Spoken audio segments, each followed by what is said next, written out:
All right, welcome back. It's another Vice story, clean one, unfortunately, but you know, I got a lot of bad ones out there, a lot of good ones.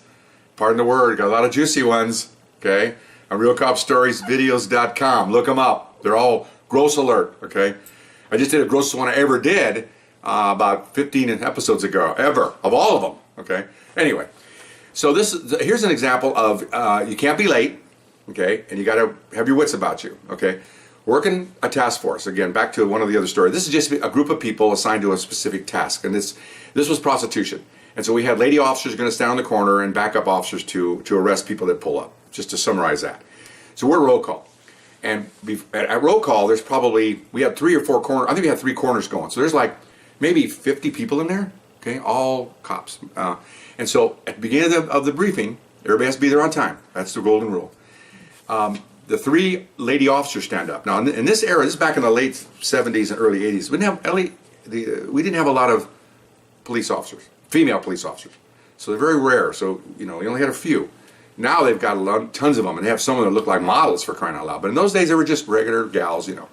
So 3 of them would stand up, and they want us to see, all of us to see, what they're dressed like, what they look like, what, you know, the nationality they are, and everything else. Okay.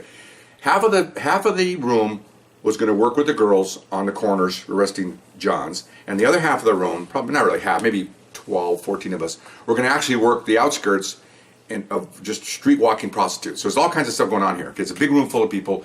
You got 1 lieutenant running everything. You must have at least a dozen sergeants. I mean, it's a huge operation. Okay, so now we're all set.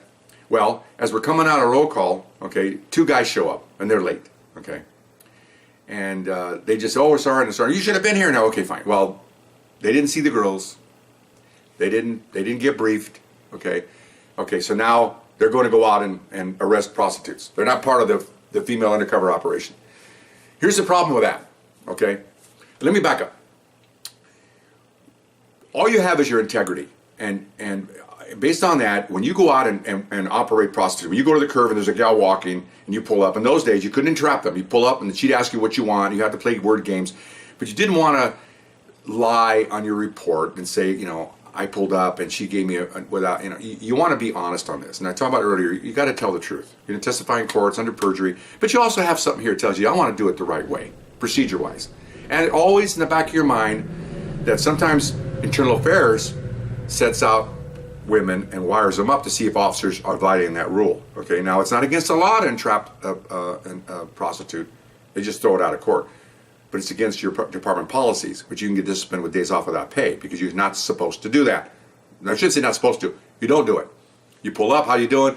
She'll say, what do you want, baby? Well, you know what I want. You know, and then eventually you get it out of her. If you can't do it, you just drive off. There's plenty of prostitutes. You don't have to sit there and have a line seminar with one of them. Okay? Okay, fine. So based on that, we all go out. And I heard some of this I saw. Okay, don't miss roll call. So they're working some part of, they didn't know, and they also told us, they gave us a map of where the lady officers are going to be working. So we avoid it. The guys that are chasing prostitutes won't, you know, wander into the area where I told one of the other stories where there's female officers with other task force people looking for customers. You're a customer now. You were trying to chase there's a lot of confusing things here. You could get swept up in this. This is what happened. Okay, one of these guys, we're all loaned from other areas. He sees a prostitute, and he pulls to the curve. And instead of playing word games, he just says, "I want blankety blank for $40." Okay, okay. A, he didn't know where he was. B, he's entrapping the heck out of her. You can't do that. Okay. 3, she's an undercover cop that was at roll call. He should have seen her, and the task force is standing right over there. Or like my story, behind her are 2 cops in the bushes covering her, motor cops. Everybody's here. He's rolling into a middle of an operation because he didn't go to roll call on time.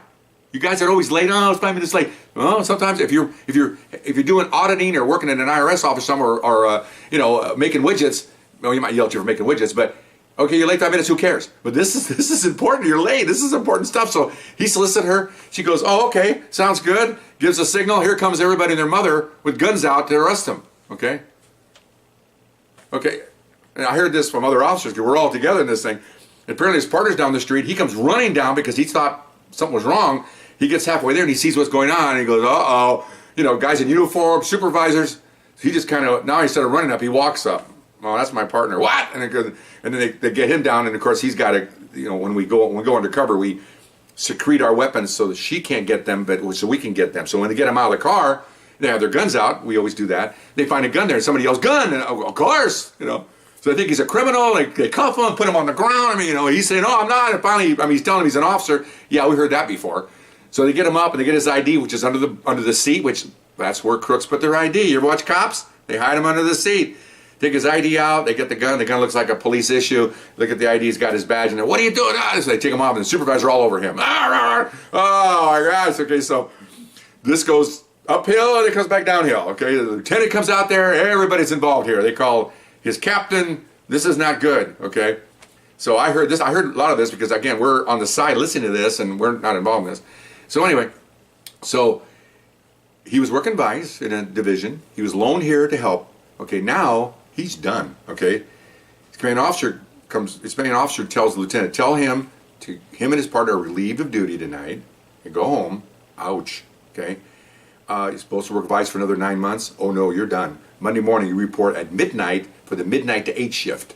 Okay, in uniform. Okay, so they're done. Even his poor partner had nothing to do with this. He's done because you're together. You both should have been at roll call. You both should have watched the girls. You should watch what's going on, get the map, and you shouldn't be entrapping.